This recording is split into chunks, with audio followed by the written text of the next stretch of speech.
Hello, welcome back row patriots. Hello to everyone else. If this is the first time you're seeing me on your screen, especially hello. I'm a Black conservative commentator and writer, and this is my podcast where I discuss relevant issues surrounding people, society, culture, and politics. Thank you so much for joining me today. All right, let's get into it.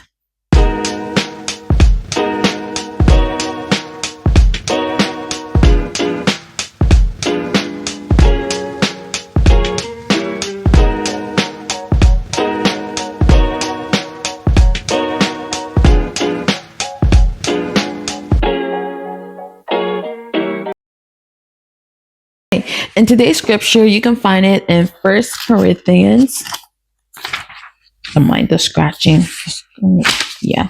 In First Corinthians, you can find it in chapter 14. It says here in verse 33. For God is not a God of disorder, but of peace, as in all the congregations of the Lord's people. God is not a God of disorder. He is also a God of peace. He is a God of peace. All right. This is her America. And in her America, we believe that men and women who hold office should respect the Constitution, uphold our values, sustain traditions, and more importantly, lead with a servant attitude, not looking to be served, but to serve. Today, I am diving into Maryland Governor Wes Moore remarks on the Maryland flag. He described, so I have a clip of the interview of what he shared, and I'm going to play it right now. And so you guys can get a little gist of what he said. Here we go. Because our flag is literally a Confederate symbol. Hello, media consumers. Welcome to Pressbox. A period. On the Pressbox podcast, Governor Wes Moore made comments about the flag while discussing mid-decade redistricting. And do I understand kind of the history of this country? Absolutely. Like, you can't look at the history of Maryland. I mean, literally, you look at our flag. Our flag is a contradiction. Because our flag is literally a Confederate symbol mixed with a Union symbol. Like, Maryland is this northernmost southern state in this country. The bloodiest battles of the Civil War were fought in the state of Maryland. And despite that, I stand here as the governor of that same state. We took questions. Okay. So Governor Moore basically described the state flag as mixing symbols historically used by the Union and Confederate sympathizers during the Civil War. This is rich coming from a man who's part of a party that birthed the KKK, but that's neither here or there. All right.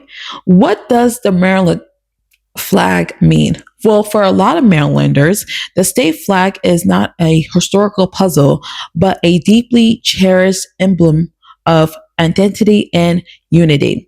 It is displayed everywhere you go in Maryland, from historic venues to restaurants to homes to sports events, everywhere. So calling it a contradiction really injects an unnecessary controversy where most see it as a source of pride. I myself, even though I live in Virginia, I am a native Marylander. I was born and raised in the state of Maryland. Maryland holds a lot of history for me. There's a lot of pain and trauma in that when growing up in the foster care system, but that's neither here or there. And there's a lot that I would like to share with you guys about my time growing up in the foster care in the state of Maryland, because despite me aging out years ago, there's still a lot of problems in the system that I think needs to be addressed. Anyways, Governor Moore has much bigger problems than worrying about the Maryland flag. He is facing the largest budget deficit, about to the tune of $1.4 billion going into the 2026 session. He's also up for re-election, and there is a contender that's running counterpart to him, and his name is Ed Hale. Now, Ed Hale, there's not a lot of research that I knew about that guy, but he seems like a much more stable option for Marylanders. Obviously Maryland has been one of those very blue state, but before Governor Moore was in office, we had 8 years of Larry Hogan, and Larry Hogan was a Republican governor.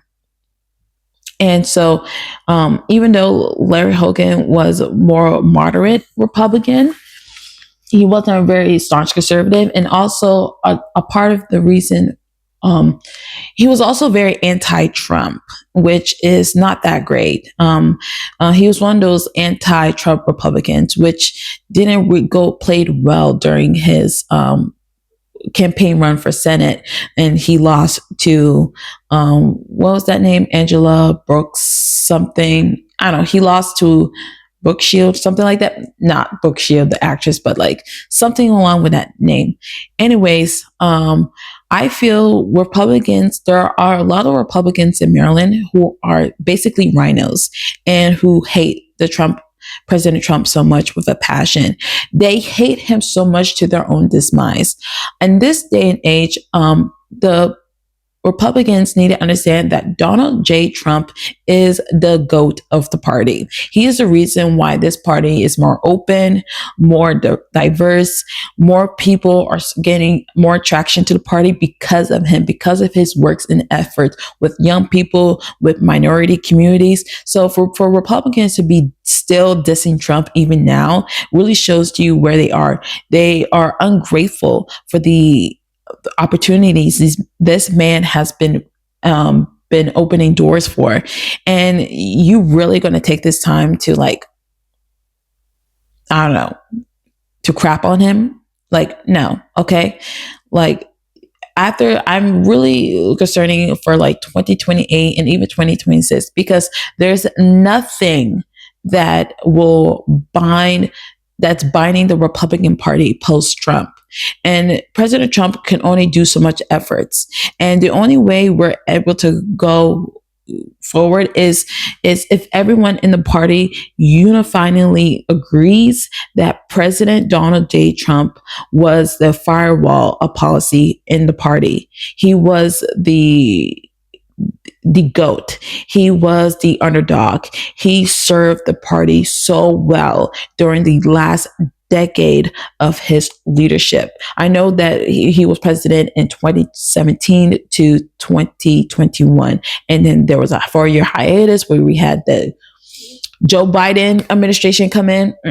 Okay. And then now he's president of the United States again, because so many people, the reason why Donald J. Trump came back into office, because so many people woke up, because so many people saw the devastation that the last administration imposed onto the people, with high immigration,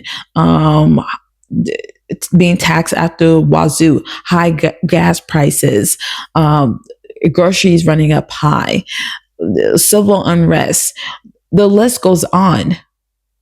That's why President Donald Trump came back into the White House. And I'm so grateful that he is back in the White House, and he's been making good strides ever since. So for the Republicans that do not like Donald Trump because you hate his guts, because you don't like how he talks or what he stands on, just know that you will get ousted from the party.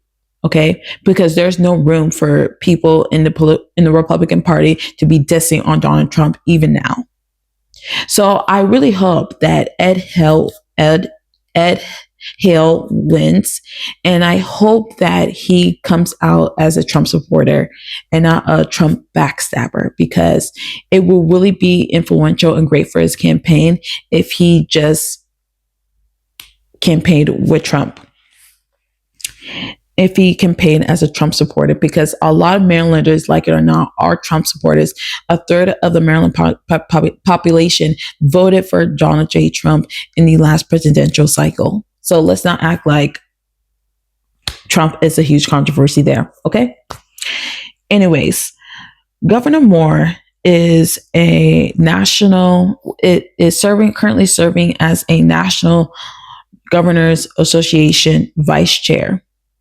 As the National Governors Association vice chair. I don't know how I wrote this in my notes, but anyways, he has currently been disinvited by President Trump to the governor's dinner, that's hosted every year by the President of the United States at the White House.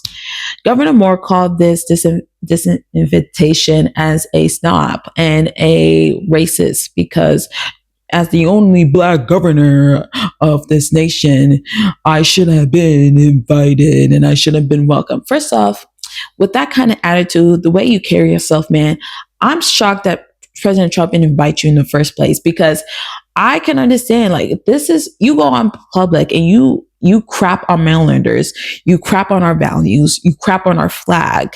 And then on top of that, you air out all your dirty laundry and you're wondering why President Trump disinvited you.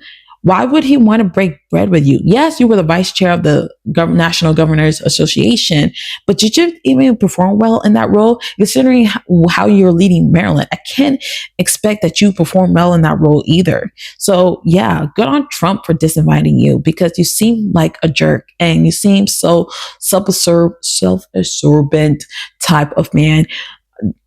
Probably would not be the highlight of the party. So good on President Trump for disinviting you. So, anyways, I don't really care much about like the governor's dinner fiasco or anything like that. I just think that was just a nice thing to add. Okay. As far as, so anybody here from Maryland or from Maryland, hi, what's up? How's it going over there? Please join in on the conversation. Let me know how things are going in my home state, because let's be honest, I'm so glad I'm not in Maryland. I don't think I could live there with living with those rates, high taxes and such and such. Like, I'm pretty sure there are good places, but yeah, it's just, I'm happy here in Virginia. Well, probably going to be less happy here too now that Governor Spanberger is in office, and she's wasting no time. Her and her far left Democrat posse is wasting no time to tax us out the wazoo and add fees and all this other stuff. It's like, oh my God. Can we ever catch a break? There are no such thing as moderate Democrats anymore. Okay, that is done. Okay, the party is done for. You got Governor Wes Moore, you got Governor Abigail Spanberger, and then you have Governor Gavin Newsom over there in California, that scumbag too. There are no good moderate Democrats anymore, isn't there?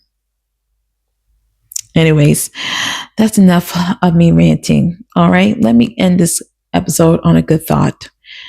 Make sure you're always searching for truth. In midst of all the chaos, it's very easy to dive into the division and dive into the chaos of it all. Make sure you're always searching for truth.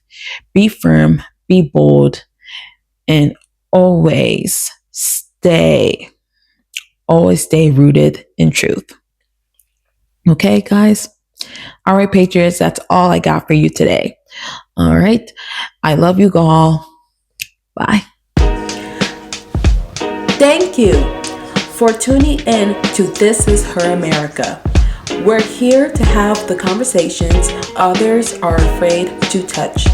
If today's episode challenged you, encouraged you, or gave you a new perspective, do not keep it to yourself. Share it, subscribe, and join the conversation. Follow the podcast on YouTube and all major platforms, and stay connected, because this isn't just commentary. This is conviction. Until next time, stay rooted in truth, be bold in faith, and unafraid to stand. This is her time. This is her America. From yours truly.